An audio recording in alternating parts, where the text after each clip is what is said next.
Up now with two people who watched the debate very closely. Joining us here in the studio from the conservative political website Townhall.com is Matt Lewis, and in Washington from thepolitico.com, Mike Allen. Gentlemen, thanks for coming in. Morning, Jay. Let me start with you in the studio here, Matt, and ask you, let's start with the basic, the bottom line here. Was there a winner last night? Well, you know, when there's 10 people debating, you don't have one winner. I think there were three winners. John McCain, because he survived the immigration question. And a lot of this was coming into this debate. He's on the wrong side of that issue for a lot of conservatives. He did well. I think Rudy Giuliani did fabulous. In terms of style, he probably won. And Mike Huckabee, who I think is making a real name for himself, and probably, maybe not this election, but in the future he can look back to this debate as something that sort of, you know, laid the groundwork for a real bright future. Mike, what was your take watching last night? Well, Jay, I agree with Matt, and just to stick with Huck a bit, as some people say him last night, as you know, he's a former Baptist minister, and at one point Senator McCain referred to him affectionately as Pastor Huckabee. But he did so well that NBC's First Read this morning was talking about him as a potential vice presidential pick. So he definitely did stand head and shoulders. And I also agree with Matt that your former mayor, Giuliani, was fantastic from the very first question when he was asked if you would do today, if it was the right thing then to invade Iraq.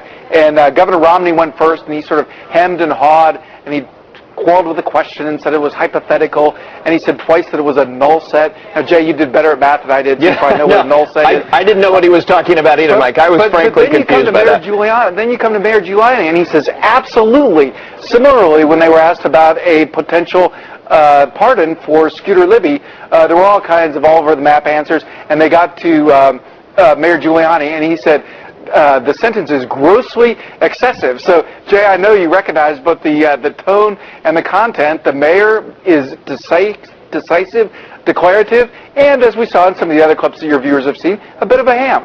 So 3 debates now, Matt. What has changed over the course of 3 debates about your sense of this Republican field and how they may end up going up against a Democrat eventually? Well, I think what happens when you have a series of debates is actually you end up judging people by their past performance. Mitt Romney performed, I think, amazingly in the first debate. Yeah, he was great in the first debate. And he had really nowhere to go but down, actually. And that's what he's managed to do. Which he's managed to do. And I think part of the thing with Mitt Romney is, you know, he's very attractive, obviously, and he's very charismatic, but I think that, you know, Rudy Giuliani and especially John McCain, who started off very flat, has gotten better. And if we think back historically, Ronald Reagan and the famous 1984 debates with Mondale, maybe it's to your benefit to start off bad. Yeah, the first one was really bad. So I'm hoping this segment for me is similar. This is your. No, I think so far you're okay. So far you're okay.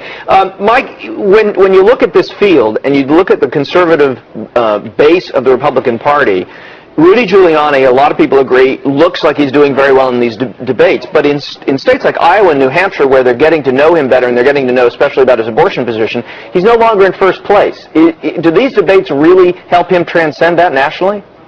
That's a good question. He's been smart about sort of changing the subject or casting the subject in ways that are favorable to him. But, Jay, as you suggest, conservatives definitely still think there's a hole in the field. That's why the missing man, Fred Thompson, last night was on the mind of a lot of the candidates. Today he debuted his website, I'mWithFred.com. He's talking about a launch in early July. So that's a whole new headache for these candidates. And just to say a quick word about Governor Romney, who's going to be sort of competing with Senator Thompson for conservatives.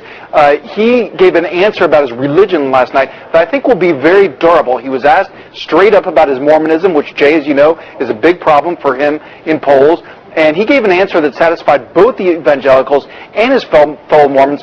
Tough to do. He invoked what John F. Kennedy had said, and who had said that he was running not as a Catholic, but as an American. Matt, is Fred Thompson the real deal here? If he comes in July, does he clean out a lot of this bottom tier and make this a more tightly focused race? Well, actually, at Townhall.com is something I've been writing. We've been talking a lot about is Fred Thompson, and there's different viewpoints because every candidate really has a problem with him entering. Mm-hmm. Mike Huckabee just referred to him as Mighty Mouse. Here I come to save the day, and clearly that's because because he's afraid, being a Southerner, that Fred Thompson takes And a away conservative and all, yeah. the Southern niche. Huckabee has no reason to be in anymore. A lot of people don't know that Fred Thompson was like co-chairman of John McCain's campaign. So John McCain could make an argument that he actually hurts him. So really, Fred Thompson is very dangerous. I think all of the candidates probably, they're all going to say they welcome him. But he is for reporters, right? He is very charismatic, and there's a big danger that he could do a lot of. Mike, you were saying he's good for reporters. Is that? Oh no, I was just saying he's very colorful, and he went on TV last night to give his assessment of the debates, and he said he got a half an hour free airtime. That's more than any of the candidates got in the debate.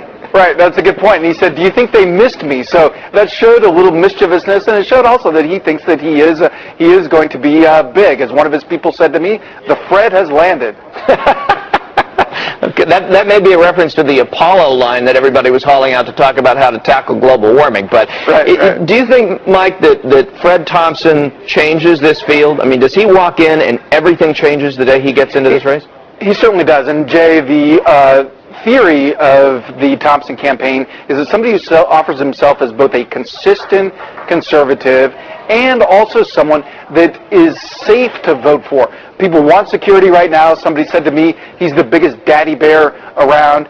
And as you know, Republicans, conservatives, Matt can speak to this as well as anyone, are squeamish for different reasons, valid or invalid, about the top-tier candidates. And so they want him to be someone that is safe to vote for. The Thompson theory is that initially there's going to be a conservative primary. It's going to be Thompson and Romney battling it out for conservatives, and at the same time, on a separate track, there's going to be Giuliani and McCain battling it out for moderates, and the winners of those will be in the final contest for the nominee. So that's how sort of Thompson's strategists see it shaping up. All right, let me put last question here to Matt, who's in the studio, and this is kind of in a different direction, which is immigration, which we started talking about in this. This seems to be the issue that could shift, that could break the party here, maybe even for Democrats, but especially for Republicans. Does John McCain have a chance as long as he stands by this immigration bill? I think he does, but you're right. I'm telling. This is my time in politics. This is by far, I think, the most divisive issue on the conservative side, and I don't know that a lot of folks in Washington D.C., where I live, or even here in New York, really grasp how intense in some parts of the country, the grassroots, especially in the conservative grassroots. Yeah. But I think McCain has a chance. And I think part of what he did last night was building the bridge to get past that issue, and really making the case that he believes that something is better than nothing, that this isn't perfect, but that this is a step in the right direction. Okay, Mike, I'm going to give you the last word. I'm changing my mind, but you only get 10 seconds. Immigration, McCain, does he stand a chance? Well, I can tell you an intriguing idea, which is that a lot of people are wondering if the immigration loses, is Senator McCain better off? Which may very well be. Okay, Mike Allen from the Politico in Washington, thanks for joining us. And Matt is in the studio, Matt Lewis from Townhall.com. You're going to stick around with us, and we're going to shift segments. When we come back, we're going to talk about how the Internet is dramatically changing the way campaigns work, for better, maybe for the worse. That's when we come back. Stick around.